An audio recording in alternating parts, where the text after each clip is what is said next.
আমরা যদি আমাদের সংবিধানের দিকে তাকাই, ইভেন যদি আমরা আমাদের জুলাই চার্টার, জুলাই সনদ যেটা সাইন করেছেন এখন সবগুলো দল, সেটা হ্যাঁয়ের পক্ষে সবাই ক্যাম্পেইন করছেন, সবার কাছে ভোট চাইছেন হ্যাঁয়ের পক্ষে, সেটার সাথেও কন্ট্রাডিক্ট করে বলে আপনার মনে হয় কিনা? হয়তো। আমি আপনাকে বলি, দেখেন ইন্টারেস্টিংই জানেন যে শফিকুর রহমান সাহেব যে এক্সানেলে যে লেখাটা ছিল, এই লেখারও কিন্তু দুদিন আগে উনি আল জাজিরাকে ইন্টারভিউ দিয়েছেন, এবং সেই ইন্টারভিউতে উনি নারী সম্পর্কে যে সমস্ত কথাবার্তা, আমি আগেও এই কথাই বললাম, কিন্তু যে কথাগুলি বলেছেন এগুলো অনেকেরই পছন্দ হয় না, আমারও পছন্দ হয় না, আমি ব্যক্তিগতভাবে আমি এটা পছন্দ করি না। কিন্তু ওনাকে নিয়ে কিন্তু হইচইটা শুরু হলো শব্দটা ছাপ হওয়ার পর, এক পর্যন্ত কিন্তু শব্দটা নিয়ে আলোচনা, এবং ওই শব্দটা হওয়ার পর ওনারাও কিন্তু আগে বক্তব্যগুলো প্রত্যাহার করে নাই। যখন ওই শব্দটা হয়েছে তখন বেকায়দায় পড়ে গেছে, তখন উনি প্রত্যাহার করছেন, বলছে এটা আমি বলি নাই, অথবা অমুক তমুক অনেক কাহিনী হচ্ছে। এখন এখানে আমরা সত্য মিথ্যা খোঁজার জন্য না ওরকম কাজ করছি। আমি মনে করি এটা আরও গোয়েন্দা তথ্য এখানে নেওয়া উচিত, সত্য খুঁজে বাই করেন, সত্য যদি সত্য হয়ে তাহলে একটা হলো একটা কথা। কিন্তু প্রশ্নটা হলো যে ওনার আপনি যখন নাকি মানে ওনার মনোনয়ন যখন বাতিল আপনি দাবি করবেন, তো সেই দাবির গ্রাউন্ডটা কী হবে? আরপিওতে কী কী কাজ করলে পরে মনোনয়ন প্রত্যাহার করা যেতে পারে, তো মনোনয়ন বাতিল করা যেতে পারে, তার মধ্যে উনি সেরকম কিছু বলে থাকেন অবশ্যই। কিন্তু আমি ওই শব্দটার ব্যাপারে যেটা উনি অস্বীকার করেছেন সেটা নিয়ে কিন্তু আমি তুলকালাম কাণ্ড করতে রাজি না। আমি বরং বলবো এটা নিয়ে আলোচনা করা হোক, এটা নিয়ে গবেষণা করা হোক, তদন্ত করা হোক, এক্সপার্টরা বসুক, বসে বলুক যে উনি মিথ্যা বলেছেন। যদি উনি মিথ্যা বলে থাকেন তাহলে ওনার মিথ্যাবাদী হিসেবে ওনাকে চিহ্নিত করা হবে, এটা নিয়ে আমার কোনো বক্তব্য নেই। আর আমার যেটা মূল বক্তব্য এটা হলো কি, যে ওনারা যে নারীদের যে ব্যাপারে ওনার মূল্যায়ন, এবং যে কথা আশরাফ কাসুর বললেন যে এটা তো আমাদের আপনার মানে সংবিধানেরও ব্যাপার আছে, নারীদের ব্যাপারে সংবিধানে তো এভাবে আপনি নারীদের অবমূল্যায়ন করতে পারেন না, এবং আপনারা তো এটা করেন নাই, মনোনয়নের ক্ষেত্রে করেন নাই, যেটা আপনি জুলাই সনদে স্বাক্ষর করে আসছেন। হ্যাঁ, এটা কিন্তু আমি মনে করি খুব ভ্যালিড পয়েন্ট, আমি এটা খুব গুরুত্ব দিই। কারণ আপনারা জুলাই সনদকে বাস্তবায়ন করার জন্য হ্যাঁ না ভোট করছেন, এবং হ্যাঁ ভোটের পক্ষে আপনি ভোট দেওয়ার জন্য মানুষকে প্ররোচিত করছেন, মানুষকে প্রভাবিত করছেন। তো হ্যাঁ ভোটে করলে জুলাই সনদটা পাস হবে। এই জুলাই সনদে আপনি তো সিগনেচার করে আসছেন যে আপনি 5% নারীকে মনোনয়ন দিবেন, তো ওই সিগনেচারের কালি তো এখনো শুকাই নাই, হাতে দেখানো হয় না, দেখবেন যে কালি শুকায় নেই এখনো। এত দ্রুত আপনি তো মানলেন না, আপনি তো নিজেই মানলেন না, তো আপনি চক্ররাজ্যের খাতিরে অন্তপক্ষে 1% 2% দিতেন, যে নাকি বিএনপি করছে। বিএনপি কিন্তু 5% দেয় নাই, বড় বড় ডায়লগ দিয়ে লাভ নাই। বিএনপি দিয়েছে 3.66%, তাহলে বিএনপি তো ডিফল্টার। কাজে নিশ্চয়ই হ্যাঁ, তো কিন্তু জামাত তো 0% পাই, বিএনপি তো কিছু একটা করার সুযোগ আছে। জামাত কি বলবে? তো বলার কোনো জায়গা নেই রে ভাই, তাহলে তো একদম ডিফল্টার। এবং এইটা জিনিসটা দিয়ে তারা প্রমাণ করছি, যদি এই মানে সনদ পাশও হয়, এবং যদি হাইপোথেটিক্যালি যদি জামাত ক্ষমতায় চলে আসে, জামাত তো এই সনদ বাস্তবায়ন করবে না, জাস্ট করবে না। ঠিক। আমরা এর মাঝে দেখলাম যে ছাত্র দল থেকে আন্দোলন হচ্ছে, এবং একটা ইউনিভার্সিটিতেও আন্দোলন হয়েছে, কিন্তু আন্দোলন হয়েছে এই পোস্টের প্রতিবাদে, একটি সংগঠন থেকে যেটা আমরা উল্লেখ করলাম সেই আন্দোলনও আছে। কিন্তু আমরা আবার জামাতের নেতাকর্মীদের, ইভেন আমিরকেও আমরা এটা বলতে শুনেছি যে এটা কারা করেছে এটা বোঝা যাচ্ছে, যে বিষয়টা আসলে আন্ডার ইনভেস্টিগেশন, সেই জায়গা থেকে এরকম মন্তব্য যে আসছে, এটাকে আপনার কাছে কি মনে হয়? এটা হলো দুই দিক থেকেই আমি বলবো আসলে, যে কারণ এটাও সন্দেহ আছে, তারা চাপ রাখছে। আপনার কাছে রাজনীতির মাঠে অনেক কিছু হবে, এই সমস্ত স্লোগান অথবা মিছিল, প্রতিবাদ, এগুলো হতেই থাকবে, এটাকেও আমি খারাপভাবে দেখি না, এটা হতেই পারে। কিন্তু আমি একটা কথা বলি, দেখেন এখানে না একটা চিন্তার একটা পার্থক্য আছে। আমি তো যদি নিজেকে গণতান্ত্রিক বলে দাবি করি, তো আমি যদি গণতান্ত্রিক বলি, আমি কোনো একটা বিশেষ পদ্ধতি, ওটা হলো আমার পদ্ধতি, আমার পছন্দের পদ্ধতি। এর বাইরের যত পদ্ধতি আছে সবগুলোকে আমি অপছন্দ করতে পারি, যেহেতু আমি করি না, আমার পদ্ধতি এটা। কিন্তু অপছন্দ করলেই সেগুলি যে মানে আপনার সবার জন্য অপছন্দের হবে সে দাবি তো আমি করতে পারবো না। যেমন নারীদের নিয়ে আলোচনা হচ্ছে, জামাতে কিন্তু মজলিসে শুরার সর্বোচ্চ বডি 284 জন মজলিসে শুরা তাদের সদস্য, তাদের মধ্যে 91 জন নারী। মজলিসে শুরায় তাদের 91 জন নারী আছেন, কিন্তু মানে সর্বোচ্চ বডিতে 91 জন আছেন। তো এই জন্য আমি একটু বিস্মিত হয়েছি এই কারণে, যে 91 জন সর্বোচ্চ বডিতে থাকার পরেও তারা এমপি মনোনয়নের জন্য পাইল না, এটা আমার কাছে মানে আসলে অবাক লাগছে।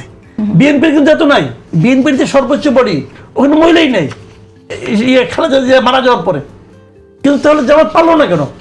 তার মানে জামাতের এটা আলাদা একটা পলিসি, না পারা তারা হয়তো পারতেই চায় না, তারা হয়তো করবেই না পরবর্তীতে ক্ষমতায় গেলে কাউকে। যে কথাটা নাকি জামাতের আমির প্রকাশ্যে বলেছেন ইন্টারন্যাশনাল মিডিয়াকে, যে ওনারা এটা করবেন না।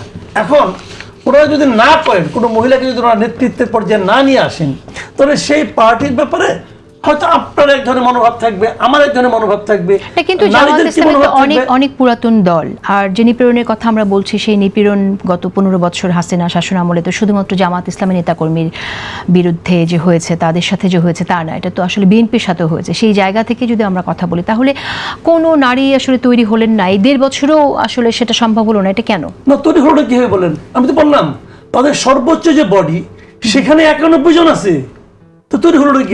নির্বাচনের জন্য তো আমরা দেয়নি, হয়তো তাদের এটাই, আমি তো ওই কথা বলতে চাচ্ছি, তাদের তো এটাই পলিসি, তারা দেবে না এবং তারা এটা মেনেও নিয়েছে। আপনি বলবেন যে কেন মেনে নিল? আচ্ছা আপনি আমাকে বলেন তো ভাই, আপনি এটা, আমি অনেক গবেষণা করছি, কোনো ফল পাই নাই, কুলকিটা পাই নাই। আপনি বলেন জামাত নারী বিদ্বেষী, জামাত মহিলাদের ক্ষমতায়নে বিশ্বাস করে না, জামাত মহিলাদের ঘরে রাখতে চায়, এই জিনিসটা আমি আপনি বুঝি, এই বাংলাদেশের 5টা বিশ্ববিদ্যালয়ের কোনো নারী হলের নারীরা বুঝে না কেন? ওরা কি শিক্ষিত না? ওরা কি আমার আপনি যে কম বুঝে রে ভাই? আমি তো ওর স্বার্থ বুঝতেছি, ও তো তার নিজের স্বার্থ বুঝতেছে, তার নিজের স্বার্থ সে বুঝে না কেন? বুঝান আপনি আমারে। নিশ্চয়ই কিছু একটা কারণ আছে। আমাকে একজন বলতেছে যে ওরা তো ব্রেইন ওয়াশ করে ফেলেছে, তারপর আপনি ব্রেইন ওয়াশ করলেন না কেন? ওটা যদি ব্রেইন ওয়াশ হয়, একটা পশ্চাৎপদ ধারণা থেকে যদি ব্রেইন ওয়াশ করতে পারে, আপনি আধুনিক চিন্তা ভাবনার লোক, তা আপনি একজনকে ব্রেইন ওয়াশ করতে পারলেন না কেন? তাহলে আমার ব্যর্থতা আছে।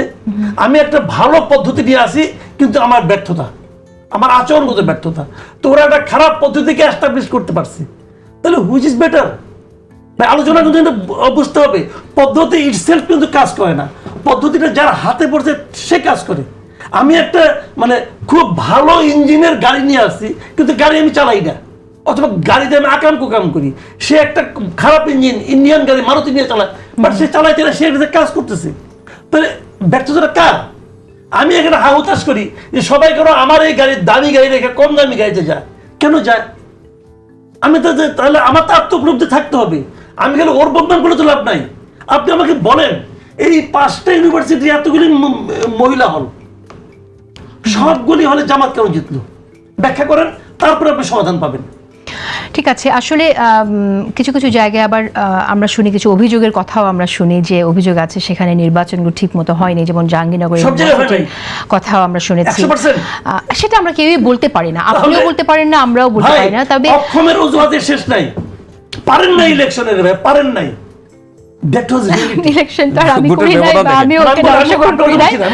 আচ্ছা, আমি সেখানে আসবো ওই জায়গাটা।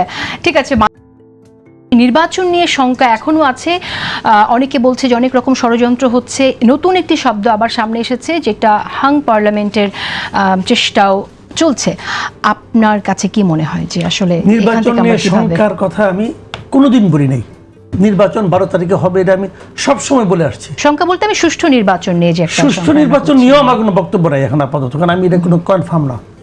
আর হ্যাং পার্লামেন্টের যে থিওরি বাজারে ছাড়া হয়েছে, আমি ওটার সঙ্গে একমত না। আমার ধারণা হ্যাং পার্লামেন্ট হবে না, এটা আমার ধারণা। বাট আমি যেটা আশঙ্কা করি, যেটা আমি প্রমাণ করতে পারবো না, কিন্তু আমার ব্যাক অফ মাই মাইন্ড, আমার চিন্তা আমাদের যেটা কাজ করে, সেটা হলো একটা ইলেকশন ইঞ্জিনিয়ারিং হতে পারে। একটা ইলেকশন ইঞ্জিনিয়ারিং হতে পারে। এখন এটা কার পক্ষে হবে না হবে ডিটেলে আমি এখন আপাতত যেতে চাই না, বাট হতে পারে। হতে পারে এই কারণে, সেটা আমি কারণটা বলি কেন হতে পারে। আপনি দেখবেন প্রশাসন নিয়ে বিএনপি এবং জামায়াতে ইসলাম উভয় দলই কিন্তু কমপ্লেন করেছে। উভয় দলই বলেছে তার বিপক্ষের প্রতি আঙ্গুল দেখিয়ে যে এখানে দলীয় লোক বসানো হয়েছে। প্রশাসন মানে ডিসিএসপির জায়গাটাতে জামাতও বলেছে বিএনপির লোক বসানো হয়েছে, বিএনপি বলেছে জামাতের লোক বসানো হয়েছে।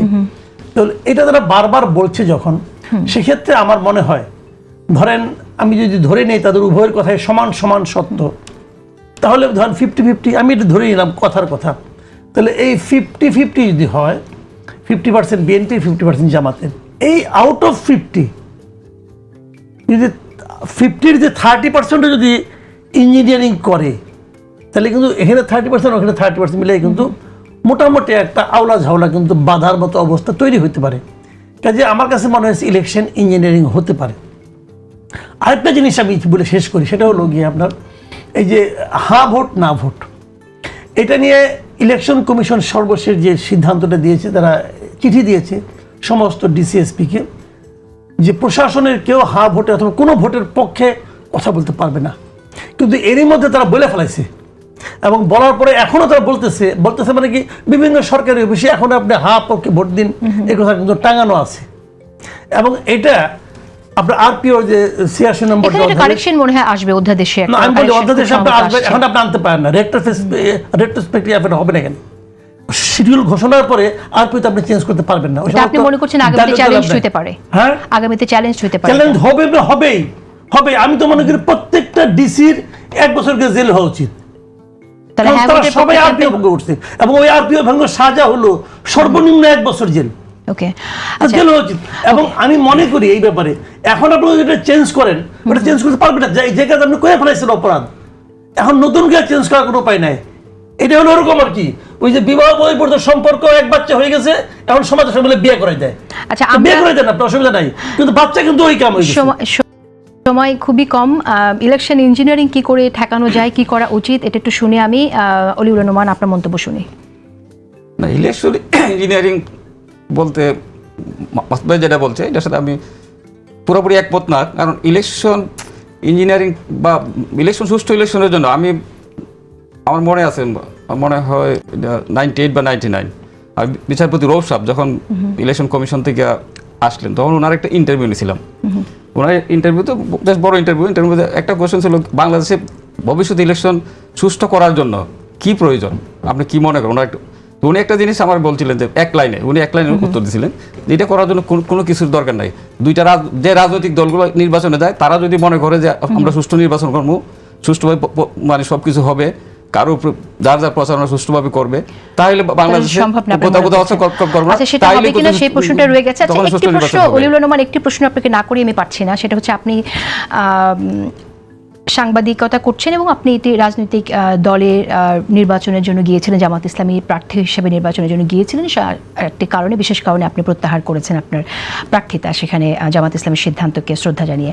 আমার প্রশ্ন আপনার কাছে যে আপনি যখন লেখেন বা কথা বলেন, আপনাকে কি কেউ আসলে দালাল বলে, বিশেষ কোনো দলের দালাল, এ ধরনের কোনো গালি দেয়? এটা তো বাংলাদেশের কালচার। তাহলে এটা সবাইকেই আমরা এর থেকে বের হব কি করে, আপনার কাছে কি মনে হয়? এটার থেকে সহজে বের হওয়ার মতো পদ্ধতি আমি দেখি না। আচ্ছা, এটা বাংলাদেশের কালচার। ওকে, কিন্তু আমরা দেখি যে আমাকে এরকম শুনতে হয় যে বিশেষ দলের দালাল। আমি তো কোনো দলের নির্বাচন করতে যাই নাই, তারপরও আমাকে এই গালিটা দেওয়া হয়। আমি নির্বাচনে যাওয়ার আগে আমাকে দিতে, তারপর নির্বাচনে যাওয়ার আগে আমাকে দিত।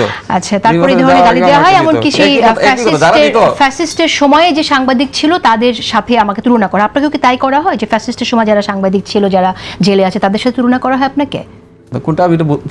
মানে আওয়ামী লীগের সময় যে সাংবাদিকরা আসলে শেখ হাসিনার হাতকে শক্তিশালী করেছে, তাদের সাথে তুলনা করা হয়? তাদের সাথে তুলনা করবে, আমাকে তুলনা করবে কিভাবে? আচ্ছা, কিন্তু আমার সাথে তাদের সাথে তুলনা করা হয়। কিন্তু শেখ হাসিনা আমরাও নিপীড়িত, আপনি জানেন। সবচেয়ে মজার বিষয় কি, মানে আমরা তখন কোনো একটু প্রতিবাদ দেখি না।